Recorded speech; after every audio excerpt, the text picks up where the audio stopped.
ইরানের ক্ষেপণাস্ত্র বিশ্বের সম্মানিত মানুষদের আনন্দিত করেছে বলে মন্তব্য করেছেন ইরানের সর্বোচ্চ নেতা আয়াতুল্লাহ আলী খামেনি। এদিকে সামাজিক যোগাযোগ মাধ্যমে এক্স অ্যাকাউন্টে শেয়ার করা একটি ভিডিওর ক্যাপশনে তিনি এ মন্তব্য করেন। এদিকে সংবাদ মাধ্যমটি বলেছে, ইরানের সর্বোচ্চ নেতা Ayatollah Al Khamenei social media platform X অ্যাকাউন্টে একটি ভিডিও শেয়ার করা হয়েছে। ওই ভিডিওর শুরুতে গাজায় ইসরায়েলি বিমান হামলা ও বেসামরিক লোকের উপর চালানো সহিংসতার দৃশ্য দেখা যায়। এরপর ভিডিওটিতে দেখানো হয় ইসরায়েলের উপর ইরানি ক্ষেপণাস্ত্র হামলার পর মানুষের উল্লাস এবং সেসব ক্ষেপণাস্ত্রের ফলে ইসরায়েলের সৃষ্ট ধ্বংসযজ্ঞের চিত্র। ভিডিওর ক্যাপশনে লেখা হয়েছে, ক্ষেপণাস্ত্রগুলো বিশ্বের সম্মানিতদের আনন্দিত করেছে। ধারণা করা হচ্ছে ইরানের সর্বোচ্চ নেতার এই বক্তব্য তাকে সমর্থনকারী জনগোষ্ঠী, বিশেষ করে ফিলিস্তিন ও অন্যান্য মুসলিম দেশের জনগণের আবেগকে উস্কে দিতে প্রকাশ করা হয়েছে।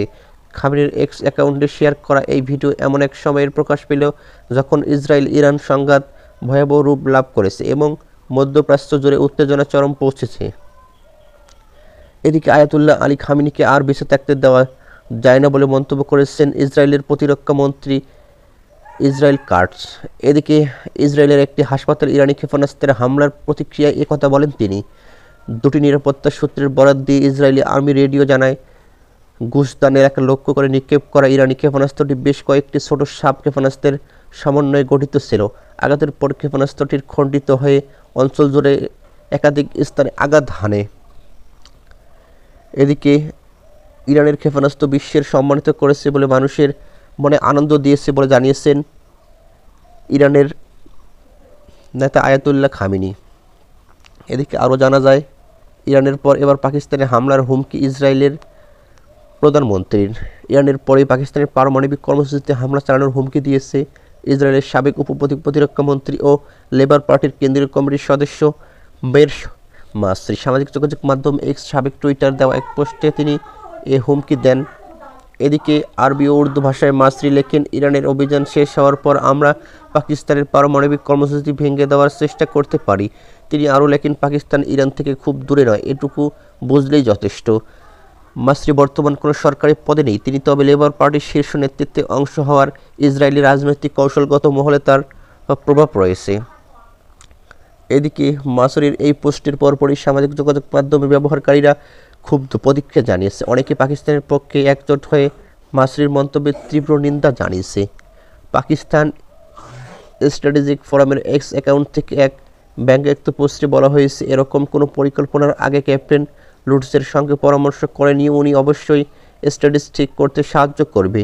পাকিস্তান আরেকজন ব্যবহারকারী উসমান আলী লিখেছেন, হ্যাঁ, যখন আমাদের পারমাণবিক অস্ত্র ছিল না তখন তোমরা মিশন প্ল্যাটফর্ম ফ্লাইট চালাতে সাহস করনি, আর এখন আছে, তাই স্বপ্ন দেখে যাও।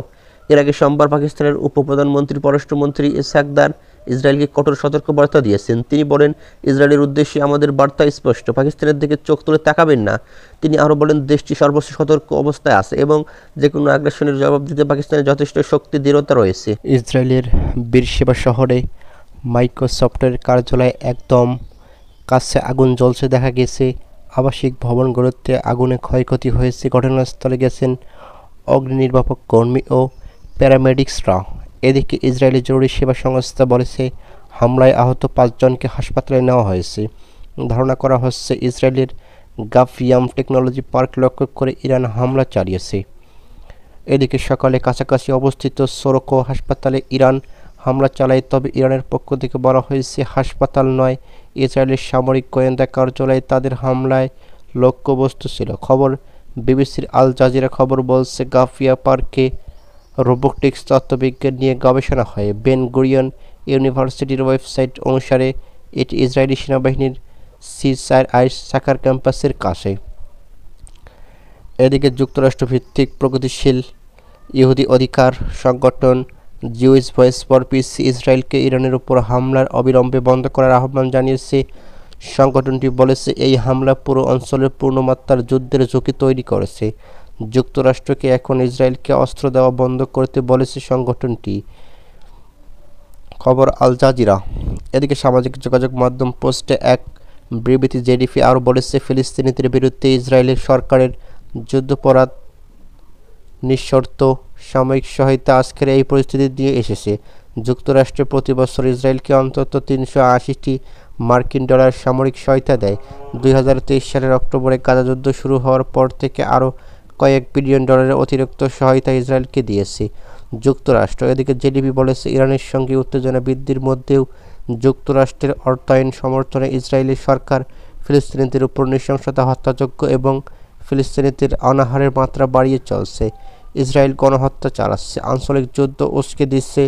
যুক্তরাষ্ট্রকে এখনই ইসরায়েলকে অস্ত্র দেওয়া বন্ধ করতে হবে। এদিকে ইসরায়েলি সেনাবাহিনী বলেছে, তারা ইরানের ক্ষেপণাস্ত্র ছোড়ার 3টি কেন্দ্রে হামলা চালিয়েছে। এতে ক্ষেপণাস্ত্র ছোড়ার কেন্দ্রে থাকা ইরানের এক কমান্ডার নিহত হয়েছে বলে দাবি ইসরায়েলি সেনাবাহিনী। এই 3টি কেন্দ্র থেকে ইসরায়েলের উদ্দেশ্যে ক্ষেপণাস্ত্র ছোড়ার দিকে এক মুহূর্ত হামলা চালানো হয় বলে ইসরায়েলি সেনাবাহিনী জানিয়েছে। তাদের দাবি, কেন্দ্র থাকা কমান্ডার ক্ষেপণাস্ত্র ছোড়ার প্রস্তুতি নিচ্ছিল। হামলায় তিনি নিহত হন। খবর আল জাজিরার। এদিকে ইসরায়েলি বেরশেবা শহরে ক্ষেপণাস্ত্র হামলা চালিয়েছে ইরান। এই হামলার কারণে ইসরায়েলের উত্তরাঞ্চলের রেল স্টেশন সাময়িকভাবে বন্ধ করে দেওয়া হয়েছে।